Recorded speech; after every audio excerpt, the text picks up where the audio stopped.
नबी की शान में गुस्ताखी और दिलों में उठा दर्द। क्या एक डिजिटल दुनिया में अब आज़ादी का मतलब किसी भी मजहब के जज्बात को चोट पहुंचाना है?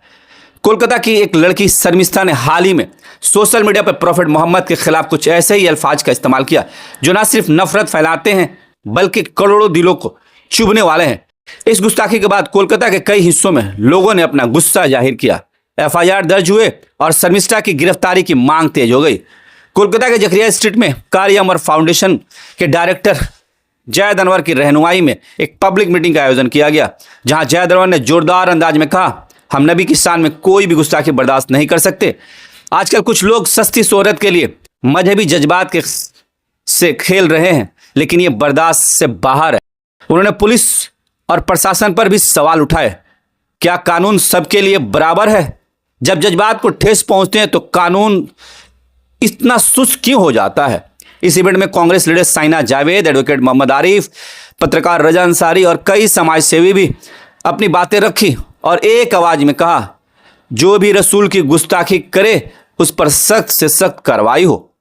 मजहबी आस्था और पर चोट सिर्फ एक शख्स या एक समुदाय नहीं बल्कि इंसानियत के नाजों पे को जख्मी करती है। अब सवाल यह है, क्या कानून और प्रशासन इस जख्म का मरहम बनेंगे या खामोश तामसाई? आइए देखते हैं कि पूरी वीडियो। शर्मिस्ता की गिरफ्तारी, देखिए पुलिस का जो रोल है वो कहीं ना कहीं एक शक पैदा करता है।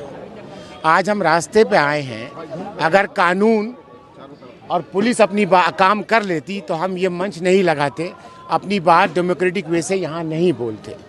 तो कहीं ना कहीं पुलिस अपना रोल नहीं निभा रही है, सिर्फ बातें हो रही हैं, एक्शन में कुछ नहीं दिख रहा। आप सोचिए, एक आदमी को खोजने के लिए आपको दिल्ली और बॉम्बे का बहाना होना होगा। आपको खोजने के लिए दिल्ली है, बॉम्बे, ये फजूल की बात है। आपको पता है कि किसकी साइकिल का कौन बेल्ट तोड़ा है और साइकिल लेके कौन भागा, ये तमाम चीज़ आपके पास में इनफॉर्मल लोग हैं। आपके पास शर्मिस्ता का एड्रेस नहीं है। मुझे अफसोस है कि पुलिस अपना रोल क्यों नहीं निभा रही है। दरअसल बात यह है कि हम अपने नौजवान साथियों से, अपने तमाम हिंदू भाई से, नॉन मुस्लिम भाई से एक बात कहना चाहता हूँ। आप तमाम को एक बात सोचना होगा कि इस्लाम पाकिस्तान का कॉपीराइट नहीं है, या बांग्लादेश का कॉपीराइट नहीं है, या फ़लस्तीन का कॉपीराइट नहीं है, या सऊदी अरब का कॉपीराइट नहीं है। इस्लाम को अगर आपको समझना है तो आप सीधा बेस्ट आदमी के पास चले जाइए। बेस्ट आदमी कौन है? आला दर्जा के आप रसूलुल्लाह सल्लल्लाहु अलैहि वसल्लम। आप उनका बायोग्राफी पढ़ लीजिए, आपको इस्लाम समझ में आ जाएगा। उससे पहले कितने ही मसले वो लड़कियों के साथ होता था। लड़की को दफन कर दिया था। जिंदा रहने का, जिंदगी देने का नाम इस्लाम है औरतों को। अगर वो लड़की जाने तो तब तो, मगर प्रॉब्लम क्या है, कुछ ऐसे लोग हैं जो एक ओहदे पे जाके वो ओथ लेते हैं, दस्तूर का, आइन का। मैं बहुत जिम्मेदारी से आपके बात कहता हूँ। नहीं, वो ओथ देते हैं किसका? ओथ देते हैं दस्तूर का, आइन का। मगर जब बात होती है तो वहाँ पर कलमे शहादत की बात आती है, कुरान की आयत की बात है, तो आप एक चीज़ तैयार करते हैं। उसी तरह जोगी बाबा लोग हैं जो सरकार में बैठे हैं, सिंदूर वर्ड के माने आता है सिंदूर, मगर वो बोलते हैं कि ये जो वर्ड है, ये गीता का एक वर्ड है, तभी हम जीत गए। मगर सूफिया कुरैशी का कोई रोल नहीं था, मिस्त्री साहब का कोई रोल नहीं था, वो सिंह साहिबा का कोई रोल नहीं था, इंडियन आर्मी का कोई रोल नहीं था। तो जब मजहबी लड़ाई आप एक दूसरे से लड़ाइएगा ना, इस तरह के बच्चे पैदा होंगे, बच्चे इस तरह का जहन बनाएंगे। मैं फिर आता हूँ, कुछ मुफ्ती हैं जो ऐसा स्टेटमेंट देते हैं जिससे इस्लाम का एक नज़रिया चेंज हो जाता है। वो क्या कहना चाहते हैं क्लियर होकर नहीं बताना चाहते हैं। जो उलमाए दीन हैं उनका इस्लाम सुनिए, उनका क्लिप सुनिए।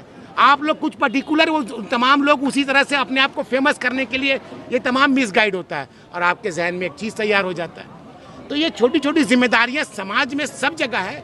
चाहे वो नॉन मुस्लिम जो भाइयों को बोलिएगा, वो भी कर उसी तरह उनके धर्म गुरु कर रहे हैं। हमारे भी कुछ मुफ्ती हैं जो गलत काम कर रहे हैं, जो बॉर्डर पार से, इस बॉर्डर से नहीं, बॉर्डर पार से कर रहे हैं, और वो एक जहन बनाते हैं हमारे नौजवानों का कि इस्लाम इस तरह है। फिर आता हूँ, इस्लाम किसी के बापूती नहीं है, किसी मुल्क की बापूती नहीं है।